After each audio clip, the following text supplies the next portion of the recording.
All right, so I just woke up to check if my new factory updates for the 1.3 is actually working, and they indeed are. You can see right here that we are producing a total of 15 batteries per minute, and we are also producing 9 Hetonite parts per minute.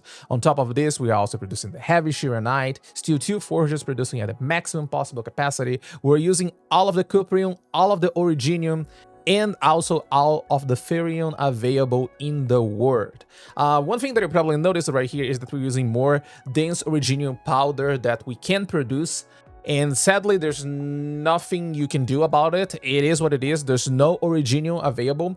What you can do to help manage this a little bit better is to use the regional transfer thing. It is going to give you 25 per minute, still missing 5 per minute. There's two things you can do about this. You can either completely ignore, and once you run out of dense Originium powder, all you're going to have is a surplus of Xircon. Nothing's going to break.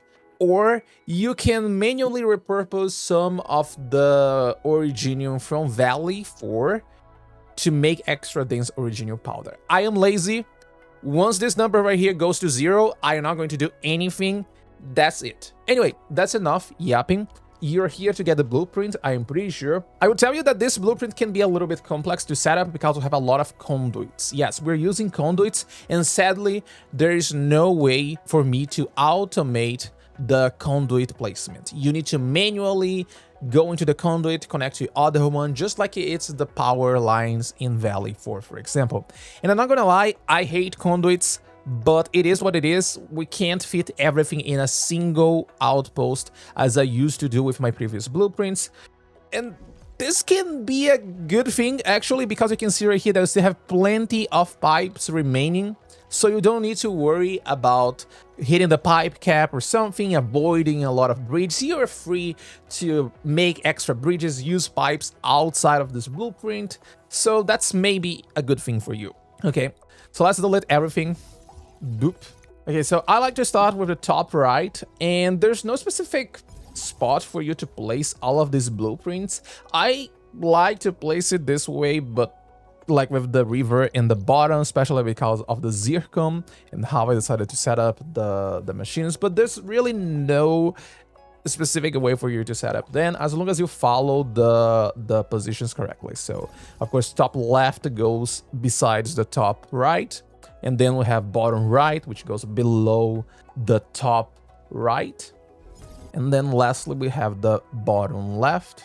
Once you set up everything, there's a few things that you need to keep in mind. The first one is water. Whenever you see this icon here, you need to input this liquid here. How are you going to input the liquid is completely up to you. You can see that I'm using conduits. You can see right here in the bottom, they're set up like this. We have 2 pumps. They go into the conduit inlet, and then they are output right here.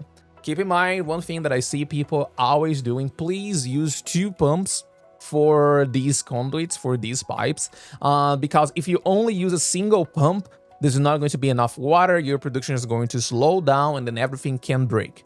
2 pumps, please. Once all the liquid is set up, another thing that you need to do is place all of the seeds, the plants that they are going to be used. Whenever you see these 2 together, this means that we're using water right here, so we are going to be making Yagen. Use either Yagen or Jinchao, is completely up to you. What matters here is that we need a plant that can be produced on water, so it can shred for 2 carbons instead of just a single one. And whenever you see 3, this means that we're going to be using sand leaf, not seed flower. We're going to be using sand leaf, so you just place sand leaf. I'm going to skip through this because it's just me setting up all the flowers, and you can see right here that I placed 1 wrong. But yeah, this is all I'm going to be doing right now. After you set up all of the plants, everything is going to start producing the Shearonite for you. There's still some other things that you need to do. First one and most important, set up the sewage. We don't have any Cuprium being produced right here, so this means they're going to need conduits to bring sewage all the way from the marker stone, right here, to the core AIC area. There is already the conduit inlet in the blueprint of the marker stone with the exact same icon. Just use the icons as a base for you to know exactly where something is supposed to be connected. Another thing that you need to do, sadly right here, this didn't fit in the blueprint. You can see right here, it is outside of the core AIC area. So once you get the blueprint, the pipe is going to be like this.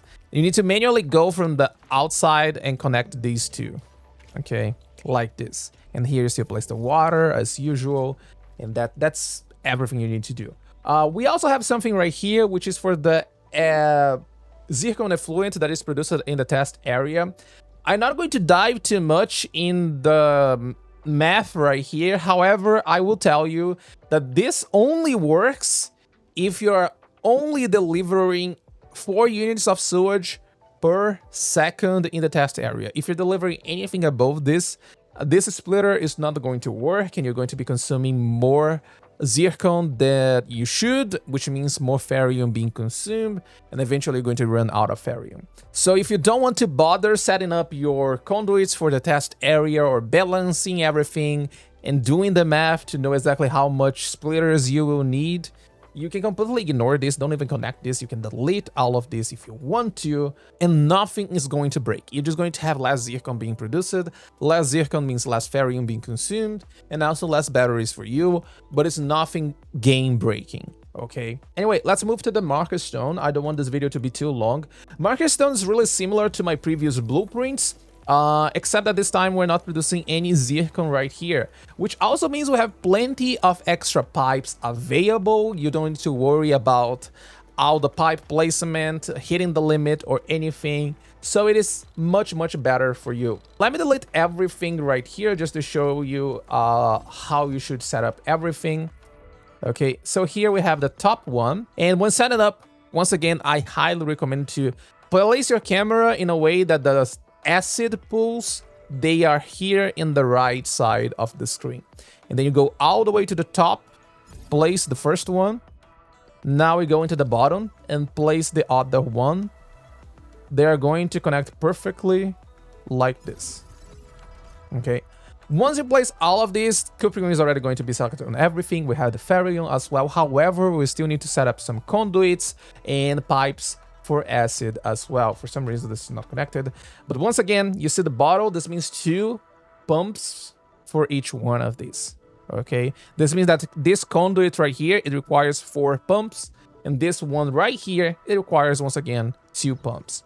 I already have my conduit set up here. I decided to use conduits. If you don't want to use conduits, it's completely up to you, especially because this time we don't have a huge problem with the pipe limit as before. Someone left a comment saying that they have no idea how to get more than 4 pumps in this outpost. Well, you place 4 in this side of the map, right here. And then you can place another 2 here on this side, okay? This is how you do and set up all the water pumps that you need for the production lines. Water setup, then we're going to get all the cuprium dust. There is another conduit right here, and once again, sadly, there's no way to automate this. This is just going to be inside of the blueprint, so you don't need to think too much about this. Just look at the icon. You see the Hetonite icon. You go all the way over there, and there's going to be another Hetonite icon right here. Cool. Here, we still need to set up acid. Once again, the way you're going to deliver the acid is completely up to you. Once you have everything here set up, you don't need to think about plants or anything. It's just about the liquids. And here you can see, this is the conduit setup that is going to bring all the sewage for the test area. If you don't want to use the conduits for the test area, because, well, I can't deny it is really boring for you to set up everything, you are going to need to manually adjust this and place a total of 8 water treatment units. What is the problem with placing 8 water treatment units? It's the amount of power we're going to consume. Is this 8 or 9? It's 8. Cool. Take a look at this. The moment that we set up all of this, we are above the energy cap.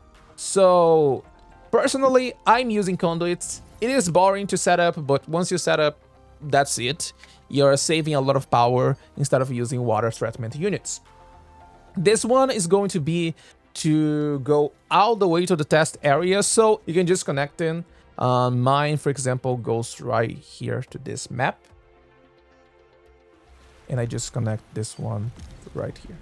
Okay, from here it's going all the way to the test area. And now we need to set up the other one, which is the sewage conduit that is going for the core AIC. Once again, I already set up mine, and it just looks really ugly because I can't bother myself to make things look Good.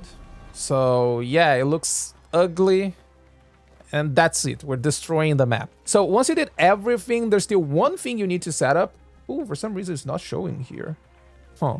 But right here in the corner, it was supposed to be a Birdo Muck icon. The Birdo Muck icon means that this is going to be dumped. So, well, this output right here from the purification unit is going all the way to outside of the map into a fluid supply unit and is being dumped back in the map. Okay, this is all you need to do for this one. This one is really simple, but not as simple as the Sky King Flats construction site. This outpost right here in this is what? Jingyu Valley? Yes, Jingyu Valley. So this one is super easy. Well, except that you need to place some plants. But this one is super easy. Let me just turn on these two, because otherwise we're going to run out of power. Okay, just delete everything. And oh, I think I delete the thermal banks as well. Oh man, hold on. So this one is really simple. It's just place the battery. We have one in the top, and then we have one in the bottom. That's it. All you need to do is, first thing, this port right here, it needs to be set to dense Originium Powder. And then you need to set up the sand leaf on every single one of these. That's all. Everything else is going to work by itself, so you don't need to worry about anything really. This one's really small. There's no water input, nothing for you to think here. It's just put the plants on these machines, and then right here set one of these ports to dense Originium Powder. That's it. And once you did everything, things are going to slowly catch up because, well, there are some loops, especially in the Xircon production. But once everything is properly set up, you're going to have your battery use. Let me just show you like this. Is going to be better for you to see.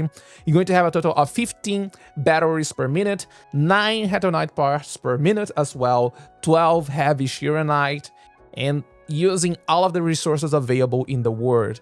120 Ferrium being used, all of the Originium 540, and also 360 Cuprium as well. I guess that's it for the blueprint. If for some reason you end up having any issue, feel free to leave a comment down below, and I will do my best to help you. You can also join the Discord server. Maybe it's probably better because there you can send screenshots and I can take a look if you set up something wrong. I apologize if it was more complicated than it should be. Expect things to get more complicated as the game goes on, as eventually there's no way to just automate the whole process of the blueprint.